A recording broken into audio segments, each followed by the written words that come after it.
കുടുംബത്തിൽ ഒരു വ്യക്തി പ്രാർത്ഥിക്കുമ്പോൾ ആ കുടുംബം സ്ഥിതി ചെയ്യുന്ന മണ്ണിൽ, ആ അന്തരീക്ഷത്തിൽ, ആ വായുവിൽ, ആ മുറികളിൽ, ഉപകരണങ്ങളിൽ, ഉപയോഗ വസ്തുക്കളിൽ ഈ പ്രാർത്ഥനയുടെ ശബ്ദം അലിഞ്ഞു ചേരും.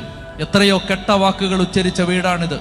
എത്രയോ കെട്ട വാക്കുകളുടെ കെട്ട ഊർജം ഈ വീട്ടിൽ കിടപ്പുണ്ട്. പാപത്തിന്റെ കട്ടിപിടിച്ച് കിടക്കുന്ന കെട്ട സാന്നിധ്യം ഈ വീട്ടിലുണ്ട്. വീട്ടിൽ ഒരു വ്യക്തി ദൈവത്തെ ആരാധിക്കുമ്പോൾ, ദൈവാരാധന വീട്ടിൽ ഉയരുമ്പോ, ആ വീട്ടിൽ പ്രാർത്ഥന ചൊല്ലുമ്പോ, പ്രാർത്ഥനയുടെ ശബ്ദം അന്തരീക്ഷത്തിൽ നിറഞ്ഞിട്ട് ആ പ്രാർത്ഥനയുടെ ശബ്ദം അവിടെ അവശേഷിക്കുന്ന നെഗറ്റീവ് എനർജിയെ നീക്കം ചെയ്യും. അതായത് ഒരു തിന്മ പോകണമെങ്കിൽ നന്മ പ്രസരിക്കണം. ഇരുട്ടുള്ള മുറിയിലേക്ക് കയറി എത്ര തവണ നിങ്ങൾ ബന്ധന പ്രാർത്ഥന ചൊല്ലിയാലും ഇരുട്ട് പോവില്ല.